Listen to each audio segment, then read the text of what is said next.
Hey guys, তো তোমরা তো আগের পার্টে দেখে নিয়েছো আমি মামা বাড়ি এসেছিলাম। পরে পাঠায় দেবো।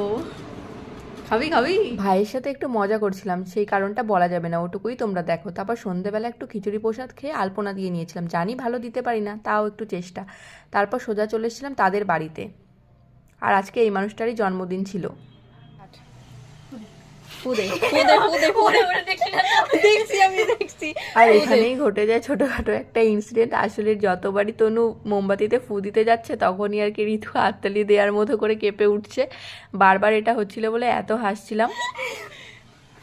Happy birthday to you, happy birthday. অবশেষে কিন্তু ও কেক কাটিং করে নেয় এত হাসি ঠাসি থামিয়ে। তারপরে নিজেকেই আগে মামুনি খাওয়ায়, লাস্টে আমাদেরকে খাইয়েছিল। আর আমাকে খাওয়ানোর সময় যা প্র্যাঙ্ক করেছিল গাইস, সেটা যদি তোমাদের সঙ্গে শেয়ার করতে পারতাম তাহলে তোমরা বুঝতে পারতে।